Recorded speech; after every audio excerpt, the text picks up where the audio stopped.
riệp xua comme l'habitude nó đang lên với cả môn máu có biến expression trong trái mình tờ tiết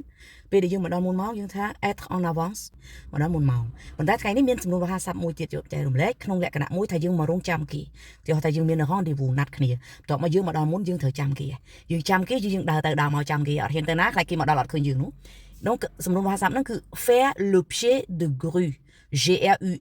GRUE គឺយើងខ្មែរយើងហៅថាក្រួយដងស្ទូចវែងដែលសម្រាប់ស្ទូចគេធ្វើអាគារធំពោះអីណាឬក៏ស្ទូចអីវ៉ាន់ធ្ងន់ៗហ្នឹង donc faire le pied de grue មួយទៀត faire le poireau មួយទៀត faire les 100 pas 100 pas ជំហាន PAS គឺជំហាន faire les 100 pas faire le poireau faire le pied de grue ទាំងអស់ហ្នឹងគេអាស័ព្ទមួយគឺ poireauter ទាំងអស់ហ្នឹងបន្តទៀតមានន័យថា attendre sans rien faire សរុបមកវិញ faire le pied de grue faire les 100 pas faire le poireauter ស្មើនឹង attendre sans rien faire អ្នកទាំងអស់គ្នាខ្ញុំថតពេលយប់ហើយនេះវាមានពូលភ្លើងអញ្ចឹងណាតែបើសិនជាឧបមាថាអត់មានពូលភ្លើងតែយើងអាចមើលឃើញអីច្បាស់ដែរទេអត់ទេអញ្ចឹងខ្ញុំនឹកឃើញទៅដល់សំណួរភាសាមួយទៀតហើយដូចមានពាក្យ le chat នៅក្នុងនោះទៀតគេថា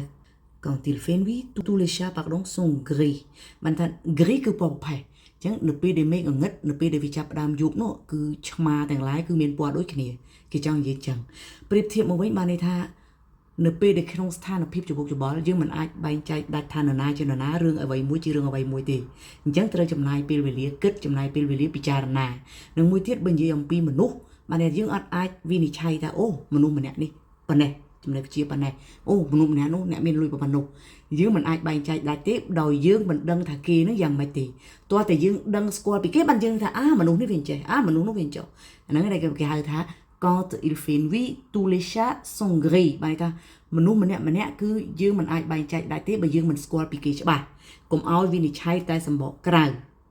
នេះយើងរៀនពី expression ម្ដង expression នេះនិយាយអំពីដែលមានពាក្យ chat នៅក្នុងនឹង le chat CHAT le chat បកប្រែថាសត្វឆ្មាណាយើងនិយាយអំពីពេលដែលយើងឈឺកយើងដូចយើងដូចឈឺកបាក់និយាយណាក្នុងថាដូចមានស្អីនៅជាប់កកហ្នឹងយើងដូចជាប់នៅហ្នឹងនិយាយក៏ពិបាកយើងឈឺកទៀតជាភាសាបារាំង expression ថា avoir un chat dans la gorge បកប្រែមកបានថាមានសត្វឆ្មានៅក្នុងកកនៃចំនៃធៀបគឺយើងឈឺកកសំលេងយើងដូចអ៊ូលឈឺពិបាកនិយាយ donc avoir un chat dans la gorge expression មួយទៀត il n'y a pas un chat dans la rue បានតែញ៉ាំ même pas un chat គ្មានសូម្បីតែឆ្មាមួយក្បាលបើយើងនិយាយភាសាខ្មែរបានថាគ្មានទេគ្មានមនុស្សម្នាក់ដើរទេស្ងាត់ដូចចៅលួចសេះហ្នឹងជាភាសាខ្មែរជាភាសាបារាំងគេនិយាយពីសត្វឆ្មាទៅវិញថា il y a même pas un chat dans la rue បានថាគ្មានសូម្បីតែឆ្មាមួយក្បាលដើរអញ្ចឹងប្រៀបបកប្រែជាភាសាខ្មែរគឺគ្មានម្នាក់សោះស្ងាត់ឲ្យឈឹងនេះ